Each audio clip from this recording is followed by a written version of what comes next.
everyone, I'm Rebecca and welcome back to my sewing room.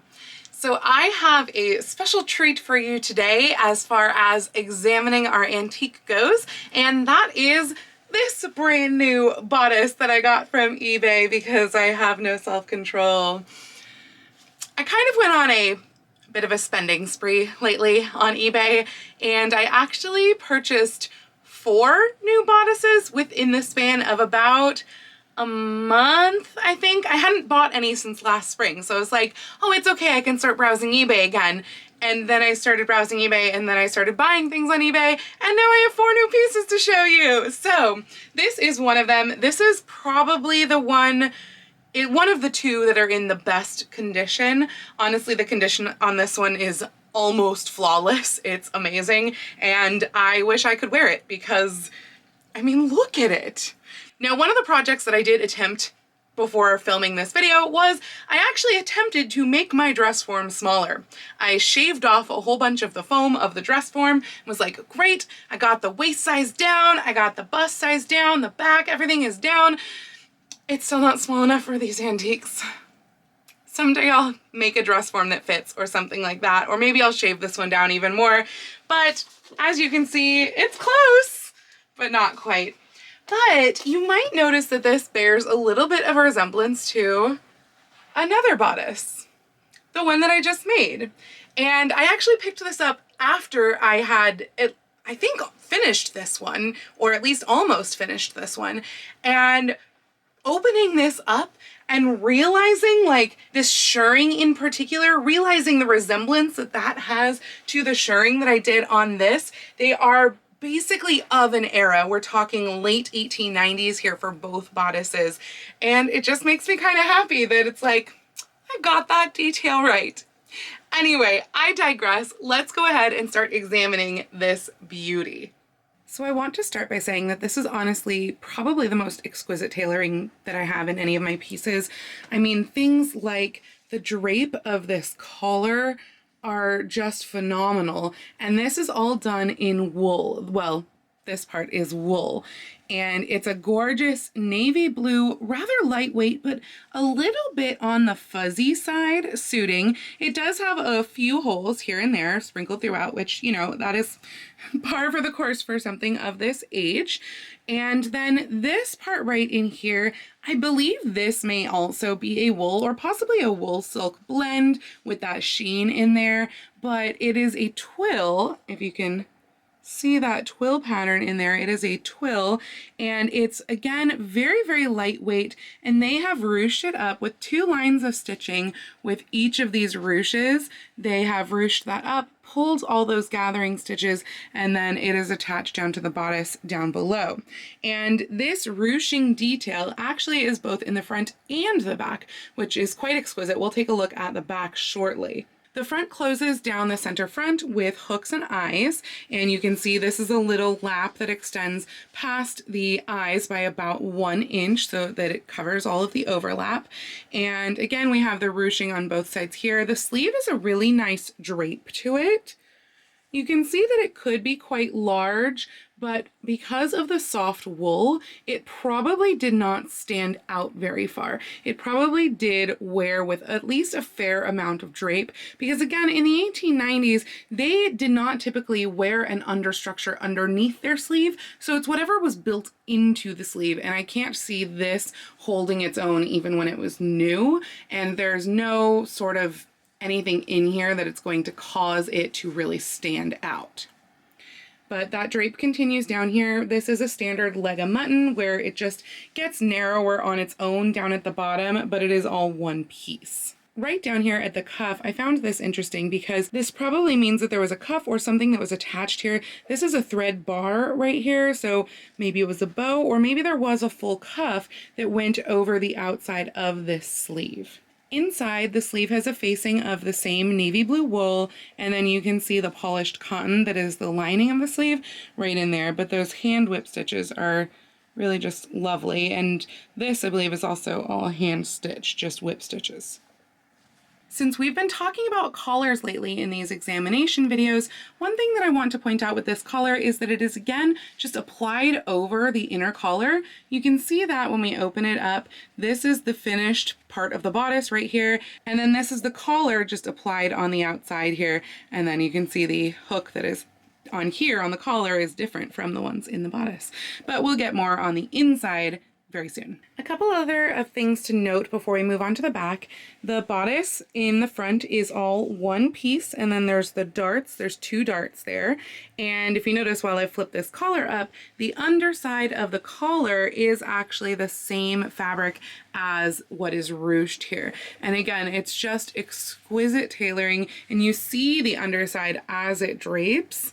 And I mean, it's just so absolutely crisp and fabulous.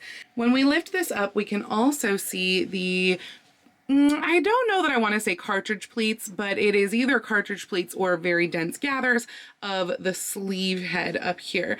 So I don't know that they're cartridge pleats because I don't know that A, they're done by hand, and B, that they're done regularly, but they do create a very tiny cartridge pleaty type look right in there.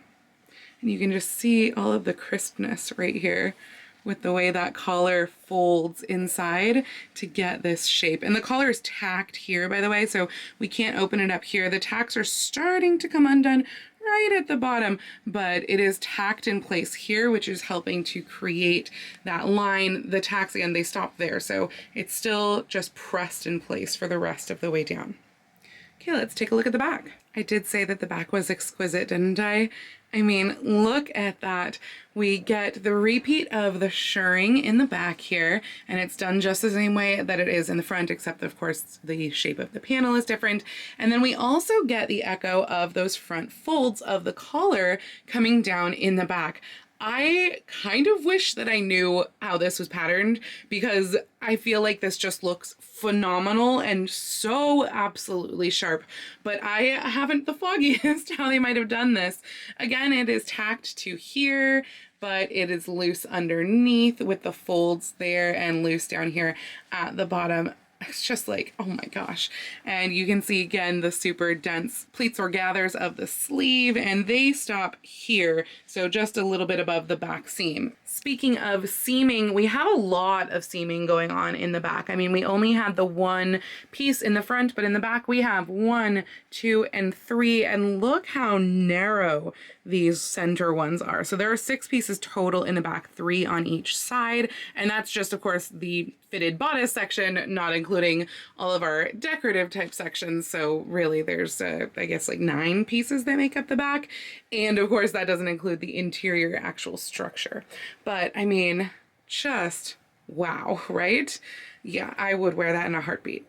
So before we open her up and take a look at the inside, I just wanted to point out the curvature of the front of the bodice here. This is something that I talk about a lot in my vlog videos when I'm making various historical stuff, but it's something that I pretty much always need to do is have a significantly curved center front seam or closure, and you can see that's exactly what this little lady has here. So now let's go ahead, open her up, and see just how wonderfully tailored she is on the inside as well. I mean, stunning. So we have a waiststay right here. All of this is polished cotton on the inside, and the waiststay is also polished cotton. That closes with hooks and eyes. We also have a couple of eyes that would have hooked to the skirt. So unfortunately, of course, we don't know what this skirt looks like, but I'll bet, judging by this jacket, that it was flawless. I also love that you can see all of the lines of stitching in here. So each of these horizontal lines, which are all hand sewn, this is where the shirring is stitched down to the inside. So that structure really, really carries over. Like, that shirring is not going anywhere. You can also see, in contrast, the machine stitching, which is actually where the little flap part of the back, which is where that is stitched down to the shirring piece. So again, I don't know how that construction actually works because it's hidden on the side over here, but this right here, it is actually stitched like right sides together and then turned out. One other thing that you probably noticed right away is that she does have some pit guards. wonderful pick guards with a number 3 on them. Don't know if that has any significance, maybe a size, but it has kept the bodice relatively intact. She did bleed through a little bit in those pit guards, or maybe she bled through and then decided to put the pit pads in. But whichever way, this is one of a couple of bodices that I have that have the pit pads in there. And you can see really like the finishing on here is just so detailed. I mean, they literally used embroidery thread. All of this sort of pinkish thread, this is all embroidery twist. I don't know if you can actually see the twist in there, but look at that. That is a shiny embroidery twist. And they have used that to finish all of the seams. So all of the edges are all done over. I don't know my hand sewing stitches, but I think, is that a blanket stitch? It looks like a blanket stitch to me. And they've done the blanket stitch on all of the edges, every single seam. And then we also have the typical boning stitch, which I think is like a herringbone stitch. That is on all of the bones. So our side seams over here have bones, and then the center back seam also are 2 darts. In the fronts, they have bones. And so she's pretty heavily boned, not like, I don't know, excessively, I guess. And we do have one bone that is peeking out up here, so we can take a look at it and see that that is baleen. Whenever you see that black stuff, that is baleen. So it's tipped with like steel or, you know, whatever that cap is. But when you see the black shiny bits, that is what baleen looks like. So she's got baleen bones in probably every single one of those channels. Structure-wise on the interior, we actually have the same structure going on inside that we do on the outside. That's not particularly common. If you've seen a lot of these other videos that I've done, you will know that a lot of times the back in particular is very different from what's going on in the front. But here we just have the same 6 pieces that make up the back and the 6 pieces that make up the front. The only thing of note with that is that although there is a center back seam on both the interior and the exterior, those are actually assembled separately. So you see how we have the blue from the exterior coming into the inside on all of our other seams. We don't have that on our center back. And that is because this is just the polished cotton here, and the other one is assembled by itself, and then everything starts to go together. So if I had to guess at the assembly, I would say probably the center back pieces of both the wool and the cotton are done with the center back seam, and then they're taken together, treated as one, and the decorations are applied. I don't know that that's for certain how it's done, but that seems to me a way that would make sense, so possibly. So looking over here at the inside of the sleeve, we see again our embroidery stitches going all the way around the arm's eye, and then the inside of the sleeve, interestingly enough, is the same polished cotton that it is in the bodice. A lot of times it's different than it is in the bodice, but this one was the same. One other thing that I think is pretty interesting here that maybe points to the interior having also been used as a mock-up, it's hard to say, but there is actually a pen line right here.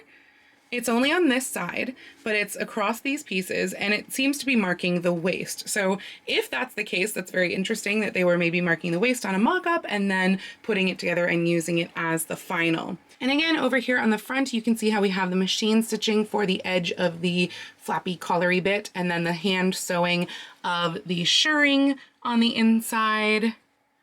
And that is a separate stitch from the shirring. Like, it's not like they are shirring it and stitching it down in one stitch. They have just hand stitched over the shirring.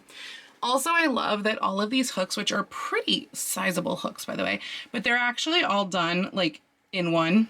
Like, you can see the stitch that they sewed this one on, then they went to this one, then they sewed this one on, went to this one without cutting their threads.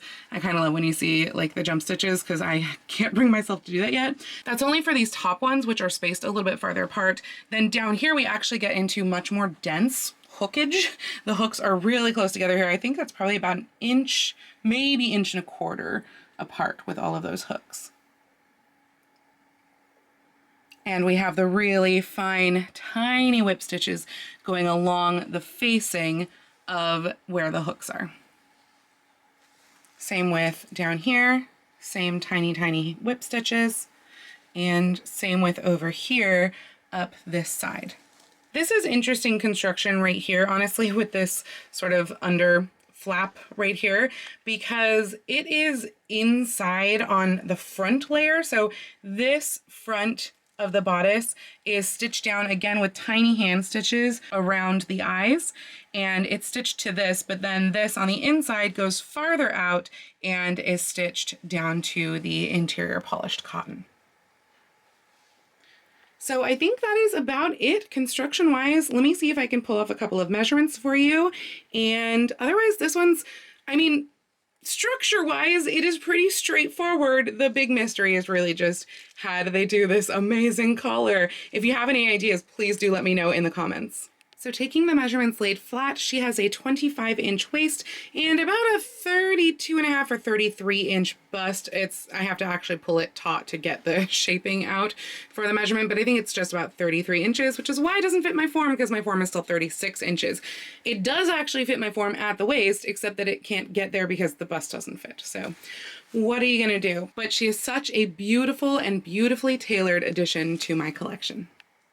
So I do hope that you enjoyed looking at this just absolutely exquisite bodice with me. I am so pleased to add this to my collection. I had been eyeing this one on eBay for a little bit, and there was a bit of a saga of me finally getting it, but I'm so glad that I did. I mean, just gorgeous. And if I can figure out how to do that collar, I might try and make something like that for myself. Anyway, if you liked this video, please go ahead and click the thumbs up icon. And if you'd like to see more videos like this from me, please go ahead and click subscribe and the little bell icon to be notified every time I post a new video. I do post videos here on YouTube twice a week, with my sewing vlogs out on Tuesdays and other costuming content like this out on Saturdays. In fact, I do have an entire playlist with all of the other antique examining videos, which I will link down in the description below.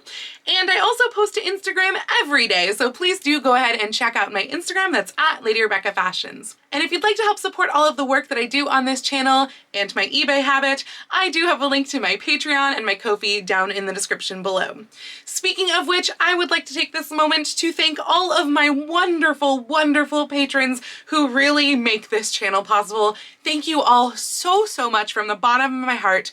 And in particular, thank you to those patrons who are at the Romantic, Victorian, and Edwardian level tiers, and they are, in no particular order, Angela, Sharon, Audra, Carlin, Maria, Mirage, Sarah, Tiffany, Bobby, Denise, Elizabeth E, Elizabeth W, Jean, and Vivian. Thank you all so much. Again, to both all of you, to all of my other patrons, and to you if you're watching this video. Thank you for joining me. I hope that you all have a wonderful week, and I will see you very soon in my next video. Happy sewing!